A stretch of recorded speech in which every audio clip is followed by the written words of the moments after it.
سلام دوستان، با کانال نکتاب خوش آمدید. شما چی فکر دارید؟ در دنیای امروزه ما هستند آدمانی که با دو قلب زندگی میکنند. درباره پسرک چهارچشمه میدونستید یا پسرکی دم دارد و دخترکی که باردار به دنیا آمده است؟ در این برنامه با آدمایی شناس میشویم که عضوهای بدنشان زیاد است و با دیدن آنها حتما حیرت زده خواهید شد. پس تا آخر این ویدیوی جالب با ما باشید و لایک ماندن رو فراموش نکنید.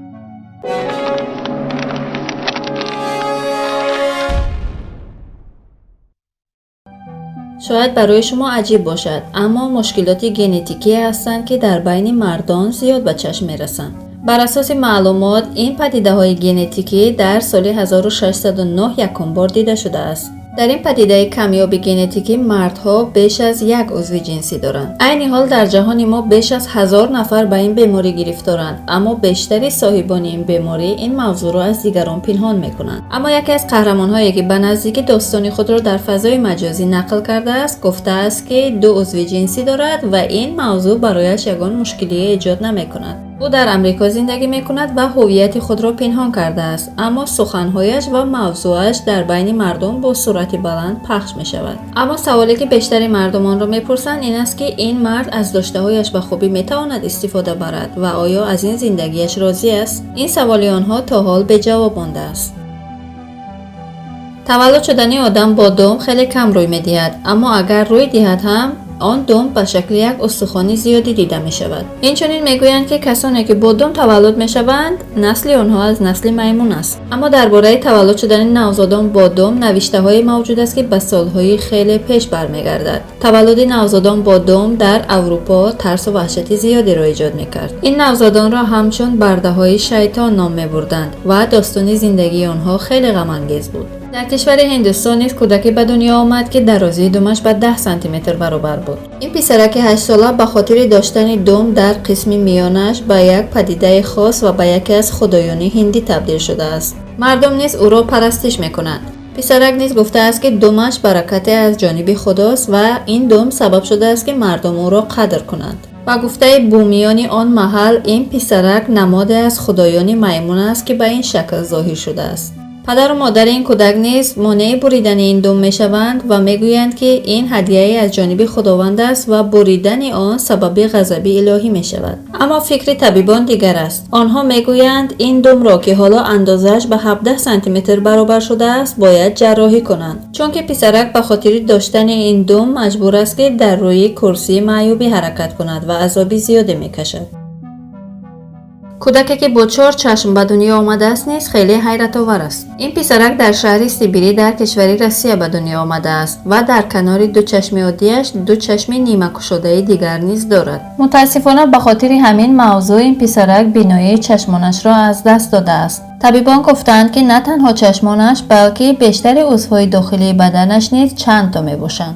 حتی موی سرش نیز دو رنگ دارد. مادر این پسرک میگوید که در زمان بارداریش باور داشت که دوگانگی دارد، اما تقدیر به شکل دیگری نوشته شد.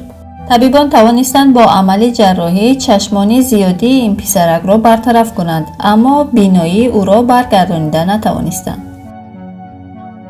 حالا به کشور افسانوی هندوستان برمیگردیم. وقتی اکشال تولد شد، هم طبیبان و هم عائله‌اش را حیرت زده کرد. او با 34 انگشت به دنیا آمد، 7 انگشتی در هر دستش و 10 انگشتی در هر پایش. تعداد زیادی انگشتان در دست یا پا یک نمودی بیماری به حساب می رود که خیلی کمیاب است. این پسرک در تمام دنیا رکوردی بیشترین انگشت دست و پا را زده است. اما در مورد انگشت زیاد داشتن آدمان زیاد شنیده ایم و حتی با چشم آن را دیده ایم.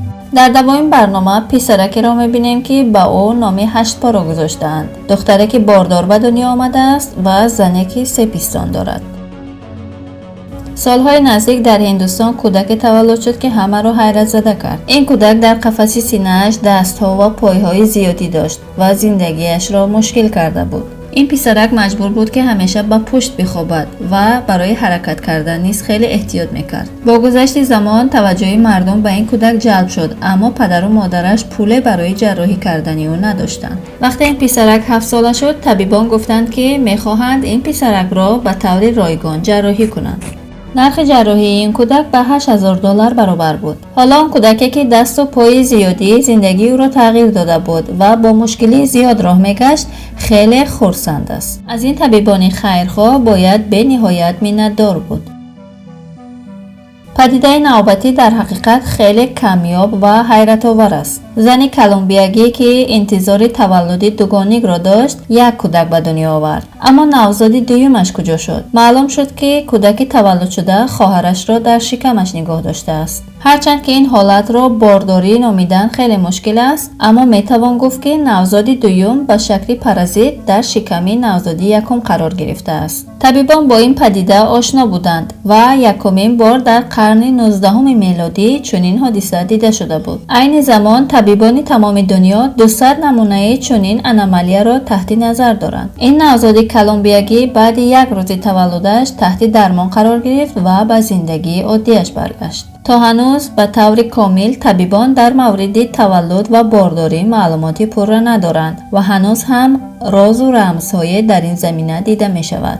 مثلا چه خیل می شود که شما در یک زمان و در یک ثانیه همراه برادر و یا خواهرتان به دنیا بیایید اما تماما به همدیگر مانندی نداشته باشید. این زن سارا نام دارد و حس می کرد که دوگانگ دارد. او سال 2007 یک بارداری ناموفق داشت. او در آن زمان نوزاد دوگانگش را از دست داد و طبیبان به او گفتند که شانس باردار شدنش خیلی کم است. اما 2 سال بعدش معجزه رخ داد و سارا دوباره دوگانگ را باردار شد. سارا دوگانگ‌هایی را به دنیا آورد که تماما به هم مانندی نداشتند. شانس به دنیا آوردن دوگانگ‌هایی که به هم مانند نیستند در 5 میلیون یک مورد دیده می شود.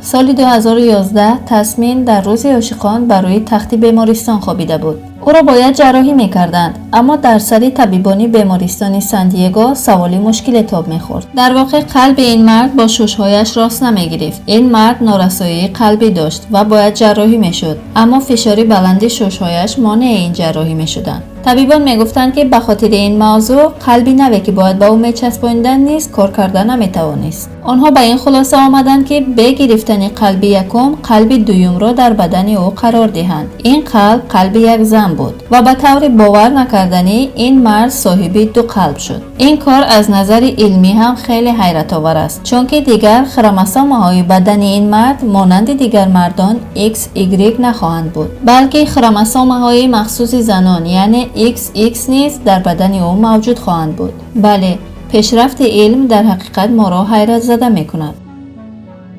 تشکر که تا آخری برنامه با ما بودید. در آینده نیز ویدیوهای جالبی دیگر شما را انتظار است. پس به کانال ما ابونه شوید.